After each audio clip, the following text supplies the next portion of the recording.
Uh, yes, I suppose so, in certain things. Firstly, though, I would say that the first half performance today was completely unacceptable from our point of view. We were miles off it. Not just one player, a lot of players shying away from the ball, making mistakes, not taking the ball, and then individual errors again. A lot of things that we've talked about previously, but also the lack of fight and belief probably in the first half was missing for me. They definitely played as if they were a team that wanted to win the game, and whereas we're a team that need the points, need to win the game, and that was definitely my frustration at half time. Which is why I obviously made a few changes to try and get back into the game. I thought second half went a bit more of a go, but it's very hard to draw on any positives today when you see the scoreline, the situation we find ourselves in the first half performance. Particularly after that first half, is it a moment now where you need folk to kind of stand up? I mean, the guys have got the ability at times to play well and win games, but it's more than that, isn't it?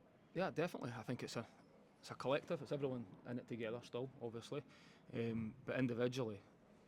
You need to ask the question: are you doing enough? Are you doing enough? Are you taking enough responsibility, accountability? I've talked about it a lot, but at the same time, whether it's me or anybody else, it ain't going to change between now and Christmas. This squad of players is the squad of players we've got. There's no point in feeling sorry for yourself. There's no point in hoping someone else is going to change it for us. It's up to us to turn it around as quick as we can. As manager, you've said effectively that the situation is not good enough. So when you come out and you say your side's lacking fight and belief, how alarming is that to you? You're doing all you can to try and make that not. I think as I've said, for the first half, it's the first time I've seen it this season really. It's the first time I've came out and apologised to the fans, which I'll do now again. Apologise for the first half performance because I've not had to really do that. As much as we've been where we are in the league, there's always been a few positives to draw, and I think it's very hard to draw on any today because of the situation we find ourselves in. And I think that's probably the bit that frustration is probably not the right word, that angers me the most, probably because of the situation we find ourselves in. Seem a bit, I don't know if shock's the right word, but surprised by that first half performance. Given yesterday you talked about the performances kind of had been there, and perhaps you weren't getting the green. Yeah, I think as I say, this is the first time we've been really, really, really poor first half. I thought so many players were off it, so many players lacked the quality that they've shown, or decision making, or the only time we really had a bit of quality we hit the post. With 2 or 3 occasions where we showed a little bit of quality, got to the final third and the delivery let you down. But as I say, that first half was just so unlike us for how we've been, and a quick reminder as to the level we're operating at as well. If you do make the mistakes like we have done and we've been punished for as of late, we got punished for them again today. I don't know if you were noticing, but during the game the fans are actually singing your name, having a go at the board. How worried would you be that the board would make what they would see as the easy decision and just change manager? I don't think worried or scared or is the right way I feel about it. I fully understand the noise, and rightly so, justifiably so, because of the situation we're in, where this club is at the moment. We've talked a lot about it being a new squad, and I could come up with 101 excuses, but where we find ourselves isn't good enough, and I know it's something I've said now for a number of weeks because of where we are. One thing I do know is, until someone tells me differently, I'm going to try as hard as I can. I will continue to work as hard as I possibly can because no one's more frustrated than me. I also know what's in the group and what we can be. As I say, that 45 minutes was so unlike us, but we delivered that, so we need to then bounce back as quickly as you can because it isn't going to change.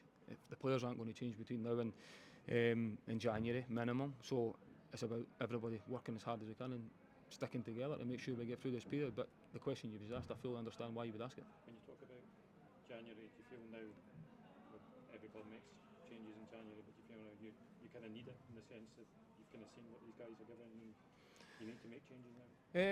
No, I think we've got a squad of players here. I think I've been semi-consistent in team selection for a wee while, but right now where we find ourselves, it's about every single player. I think even the subs coming on today all showed why they think they should be starting, so I think it is down to everyone now. It's not a clean slate because we're not ripping everything up. I don't believe in that. I know what's in the group and the quality we have got, but we need to start showing it, and we need to show it quickly. Did you take anything at all from the frantic finale? Did you presume the goal was going to be shot potentially? One thing you would say then is that, as I said, it's hard to draw on the positives because of where we find ourselves and the result, but we did go right to the very end today. I think if we score the penalty on, it was around about the hour mark, I think, Boyley's penalty, changes the game again, because you get momentum from that, and you know what it's like. We've been there ourselves when you're 2-0 up and you can see the goal. The feeling of, right, we'll get the momentum on the front foot, and we might have went on we still have time to actually go and win the game from that point of view. The fact we missed the penalty probably deflates us a little bit for a period after that, but the players certainly kept going, they kept trying to do the right things. Obviously got the goal, and then the little flurry at the end shows that they were willing to go right to the very end. The being deflated, is that something that appears on the day, or are you noticing something in training during the week? This kind of feeling of, kind of falling into yourself as a player, not being as creative, not showing for the ball. Is that reflected during the week? No, if it was reflected during the week, I wouldn't put them in the team. I think that's sort of what I'm seeing in training. It's one thing doing it in training, but it's a bit different when there's 20,000 people watching you, or you're dealing with adversity, or you're playing against an opponent who is not going to make it easy for you as well. That's half the battle. St Mirren are very well organised, came here trying to win the game. They wanted to come here and win the game. They're not coming here thinking they're going to sit in. They came to try and win the game, and based on their first half performance and our first half performance, they deserve to be in front and could have been in front by more. Okay, thanks. Cheers.